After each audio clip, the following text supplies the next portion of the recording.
something right now. If you're not angry in this world, then you don't have a brain in your head. That's the quote. Bithead 1000. Sometimes I feel like I'm the last real American on planet Earth. I'm in Chipotle the other day. I go to Chipotle a lot.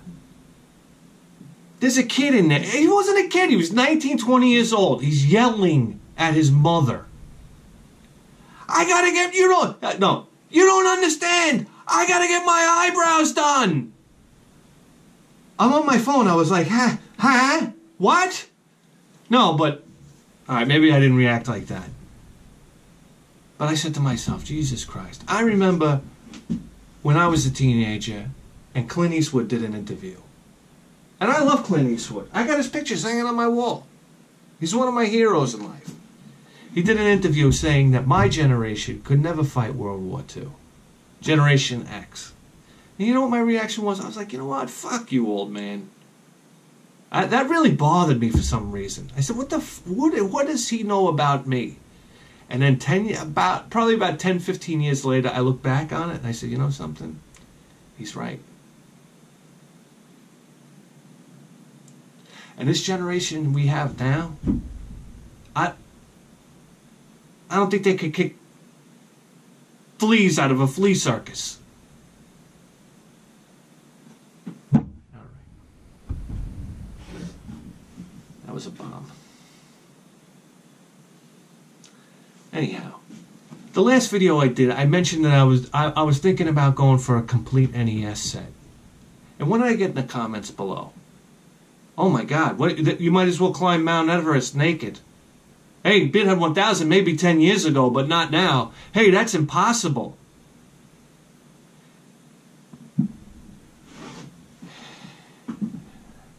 I got news for you, buddy.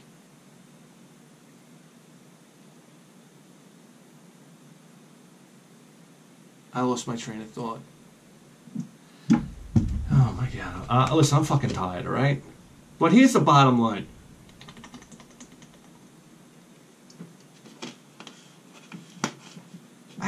And let me tell you something right now. This Kim Jong-un guy, he's my new hero. He's launching missiles over Japan. He's threatening to rain darkness all over the United States. He's going to send Japan back to the Stone Age. He's setting off hydrogen bombs over here. He's launching missiles all over the place. He's waving his fist at the rest of the world. I got news for you. He's more American than all of us put together. And we're sitting there shaking, cowering. If this was the 1950s, Kim Jong-un would be a big steaming pile of boiling goo. But we're sitting there with our hands trembling. We don't know what to do. We're afraid of what the world's going to think of us. We're afraid of what our own people are going to think of us.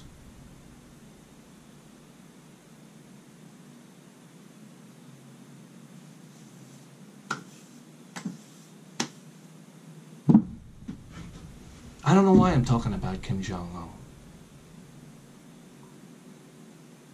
Oh, America. Remember America? Does anybody remember America? We got football players.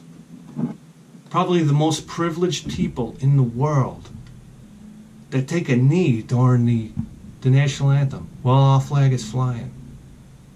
My great-grandfather fought in World War I. My grandfather fought in World War II. He was captured by the Germans. POW, MIA. They sent a letter to my grandmother with my father in her womb saying that he was dead, gone. Miraculously showed back up.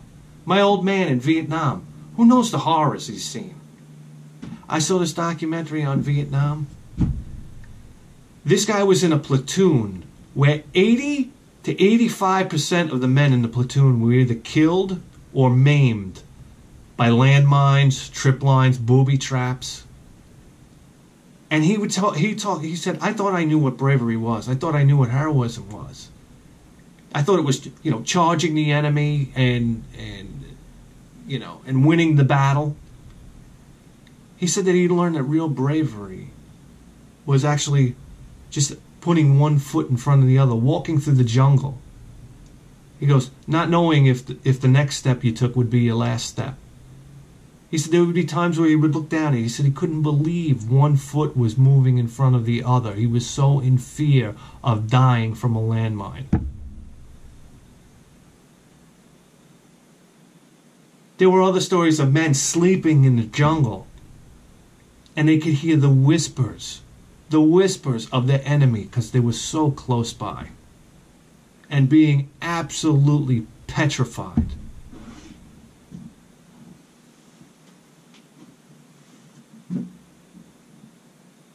I don't know how you could bring yourself to kneel during that national anthem, where men have sacrificed everything. Tens of thousands, hundreds of thousands of men to give you what you have today. It's unimaginable. You want to hear one right now that's going to reach into your chest and pull out your heart? There was a vet at one of these games. I don't know where he's from, Afghanistan, Iraq, I don't know where. He had his legs blown off, sitting in a wheelchair. And when that national anthem started, he climbed up with his arms on top of the railings of that wheelchair, and he held himself erect during that national anthem.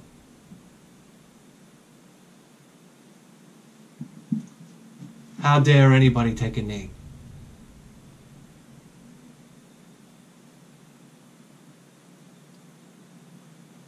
Listen, I'm Bithead 1000, and I'm lucky enough where I didn't have to fight in any wars, like my great-grandfather, my grandfather, my father before. But there is a war we're going to fight, and that's the war against impossibility. And I know it seems silly to transition from something so serious as war and in our country to video games. But this is our fight. And I didn't necessarily want to go for that complete NES collection. I kind of did. I kind of do. But we are going for that complete NES collection. And I don't care how long it takes or how much it's going to cost. But I'm going to show everybody out there that it can be done. Because I'm Bithead 1000. And you're tuned into the greatest video game program in the history of human civilization. And you better believe that. Okay, listen, every journey starts with a step. And our step begins right now. Here we go. Cue the Terminator music. Ba-bum, bum, ba-bum. No, I would love to cue the Terminator music, but I don't want to get a copyright strike. Which breaks my heart. So I'm going to cue some other dramatic music for you. Here we go. It's Mickey Mousecapade, 2 Capcom games. Here we are. Look at this. This is the start right here. Mickey Mousecapade and Disney's Adventures in the Magic Kingdom. Let's do this. I think I got room for every game inside that cabinet. What is it, like 750, 780, 840? I don't know. We'll squeeze them into that fucking cabinet. Let's do it.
Hang on. My fucking oil pan's in the way. It's been a while.